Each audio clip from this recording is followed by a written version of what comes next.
ओम शांति। अव्यक्त बाप दादा के 5 विशेष अव्यक्त महावाक्य हर पीके भाई बहनों को सुनना चाहिए, क्योंकि इन महावाक्यों में बाप दादा ने शुभ भावना शुभ कामनाओं से संपन्न बनकर कैसे सर्व आत्माओं की सेवा करना है, स्वप्रति और सर्वप्रति कल्याण की भावना रखते हुए विश्व कल्याणकारी बनना है, उसके लिए अनेक सहज युक्तियां बताई, अनेक इशारे दिए हैं। पहला महावाक्य है श्रेष्ठ भाव शुभ भाव से कैसे भी भाव स्वभाव का परिवर्तन करो। संबंध में सदा हर आत्मा के प्रति शुभ भावना, कल्याण की भावना, स्नेह की भावना हो, सहयोग की भावना हो, कैसे भी भाव स्वभाव वाला हो, लेकिन आपका सदा श्रेष्ठ भाव शुभ भाव हो। यही गोल्डन जुबली मनाना है। ये महावाक्य 6 जनवरी 1986 के थे। दूसरे महावाक्य में बाप दादा अटेंशन दिलाते, उल्टे को सुल्टा बनाने की भावना ही कल्याण की भावना है। यह है ही उल्टा, यह नहीं सोचो, लेकिन उल्टे को सुल्टा कैसे करूं यह सोचो। इसको कहा जाता है कल्याण की भावना। श्रेष्ठ भाव शुभ भावना से अपने व्यर्थ भाव स्वभाव और दूसरे के भाव स्वभाव को परिवर्तन करने में विजय प्राप्त करेंगे।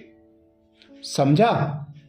पहले स्व पर विजयी, फिर सर्व पर विजयी, फिर प्रकृति पर विजयी बनेंगे। यह तीनों विजय आपको विजयी माला का मणका बना देंगी। ये महावाक्य 1 मार्च 1986 के थे। आगे बाप दादा कहते सेवा भाव अर्थात सदा हर आत्मा के प्रति शुभ भावना, श्रेष्ठ कामना का भाव। सेवा भाव अर्थात हर आत्मा की भावना प्रमाण फल देना। भावना हद की नहीं, लेकिन श्रेष्ठ भावना। आप सेवाधारियों प्रति अगर कोई रूहानी स्नेह की भावना रखते, शक्तियों के सहयोग की भावना रखते, खुशी की भावना रखते, शक्तियों के प्राप्ति की भावना रखते, उमंग उत्साह की भावना रखते, ऐसे भिन्न भिन्न भावना का फल अर्थात सहयोग द्वारा अनुभूति कराना, इसको सेवा भाव कहा जाता है। सिर्फ स्पीच करके आ गए या ग्रुप समझा कर आ गए, कोर्स पूरा करके आ गए व सेंटर खोलकर आ गए, इसको सेवा भाव नहीं कहा जाता। सेवा भाव अर्थात किसी भी आत्मा को प्राप्ति का मेवा अनुभव कराना। ऐसी सेवा में तपस्या सदा साथ है। ये महावाक्य 9 अप्रैल 1986 के थे। चौथे विशेष बाप दादा के महावाक्य फल तैयार है, सिर्फ शुभ भावना से योग्य धरनी तैयार करो। सर्व के सहयोग से सुखमय संसार, यह विषय तो ऐसी है जो स्वयं सभी सहयोग देने की ऑफर करेंगे। सहयोग से फिर संबंध में भी आएंगे, इसलिए आपे ही ऑफर होगी। सिर्फ शुभ भावना शुभ कामना संपन्न सेवा में सेवाधारी बन आगे बढ़ते चलो। शुभ भावना का फल प्राप्त नहीं हो, यह हो नहीं सकता।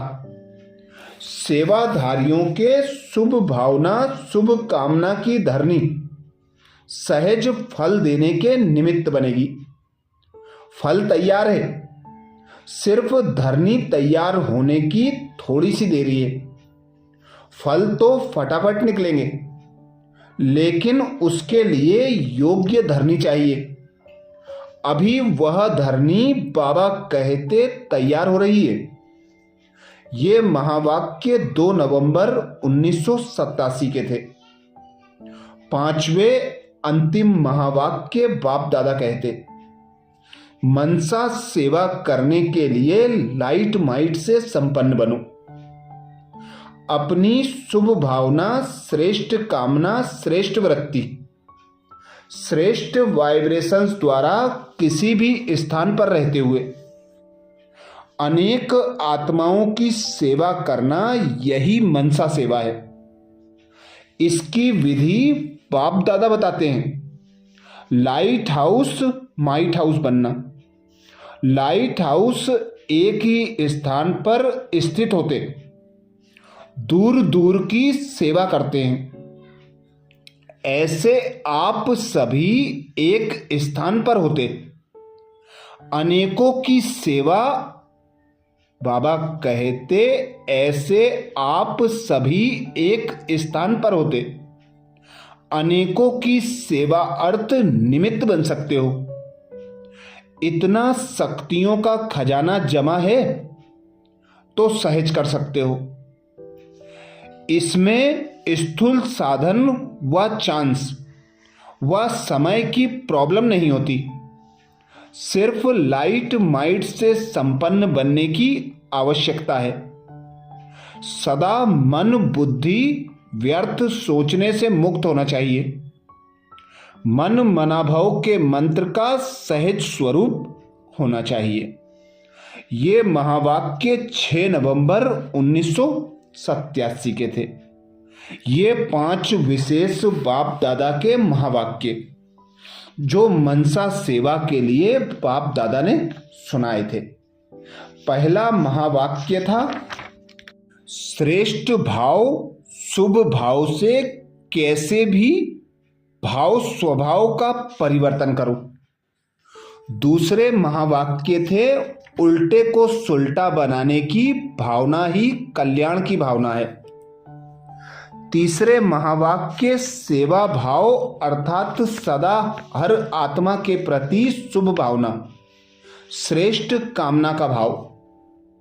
चौथे महावाक्य, फल तैयार है, सिर्फ शुभ भावना से योग्य धरनी तैयार करो। 5वें महावाक्य हैं, मनसा सेवा करने के लिए लाइट माइट से संपन्न बनो। अव्यक्त बाप दादा के ये विशेष महावाक्य हमें मनसा सेवा के लिए शुभ भावना शुभ कामनाओं से संपन्न बनाने के लिए बाप दादा ने सुनाए थे।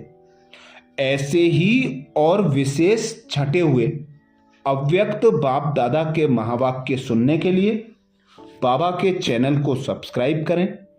वीडियो को सभी बीके भाई बहनों को शेयर करने की सेवा जरूर करें। ओम शांति।